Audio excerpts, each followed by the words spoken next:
राधे राधे दोस्तों, निर्जला एकादशी का व्रत ज्येष्ठ मास के शुक्ल पक्ष की एकादशी को किया जाता है।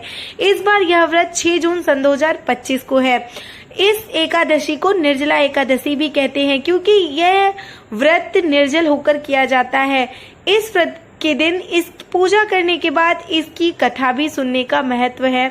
तो आज मैं आप सबको इसकी कथा सुनाने वाली हूँ। तो आइए शुरू करते हैं। एक बार बहुभोजी भीमसेन ने व्यास जी के मुख से प्रत्येक एकादशी को निराहार रहने का नियम सुनकर विनम्र भाव से निवेदन किया कि महाराज, मुझसे कोई व्रत नहीं किया जाता क्योंकि मुझे बहुत भूख लगती है। दिन भर बड़ी तीव्र क्षुधा बनी रहती है। अतः आप मुझे कोई ऐसा उपाय बतला दीजिए जिसके प्रभाव से स्वतः ही सद्गति हो जाए। तब व्यास जी ने कहा, तुमसे वर्ष भर की संपूर्ण एकादशी नहीं हो सकती तो केवल एक निर्जला कर लो, इसी से साल भर की एकादशी करने के समान फल हो जाएगा। तब भीम ने वैसा ही किया और स्वर्ग को गए। इसीलिए इस एकादशी को भीमसेनी एकादशी के नाम से या पांडव एकादशी के नाम से भी जाना जाता है। निर्जला यानी यह व्रत बिना जल ग्रहण किए और उपवास रखकर किया जाता है, इसलिए यह व्रत कठिन तप और साधना के समान महत्व रखता है। हिंदू पंचांग के अनुसार वृषभ और मिथुन संक्रांति के बीच शुक्ल पक्ष की एकादशी निर्जला एकादशी कहलाती है। इस व्रत को भीमसेन एकादशी या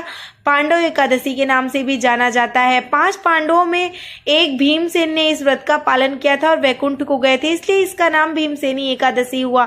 सिर्फ निर्जला एकादशी का व्रत कर लेने से अधिक मास की 2 एकादशियों सहित साल की 25 एकादशियों का व्रत फल मिलता है। जहां साल भर की अन्य एकादशी व्रत में आहार संयम का महत्व है, वहीं निर्जला एकादशी के दिन आहार के साथ ही जल का संयम भी जरूरी है। इस व्रत में जल ग्रहण नहीं किया जाता, यानी निर्जल रहकर व्रत का पालन किया जाता है। यह व्रत मन को संयम सिखाता है और शरीर को नई ऊर्जा देता है। यह व्रत पुरुष और महिलाएं दोनों कर सकती हैं। तो रात में सुबह नहा धोकर भगवान से प्रार्थना करें कि भगवान, हम निर्जल एकादशी का व्रत रख रहे हैं, कृपया हमें इतनी शक्ति दे कि हम यह व्रत अच्छे से कर सके। तो कमेंट सेक्शन में बताओ कि कौन कौन यह निर्जला एकादशी का व्रत रख रहा है। ओम नमः भगवते वासुदेवाय नमः। भगवान विष्णु सबका कल्याण करें। तो आज की वीडियो करते हैं इसी पे खत्म और मिलते हैं अगले वीडियो में।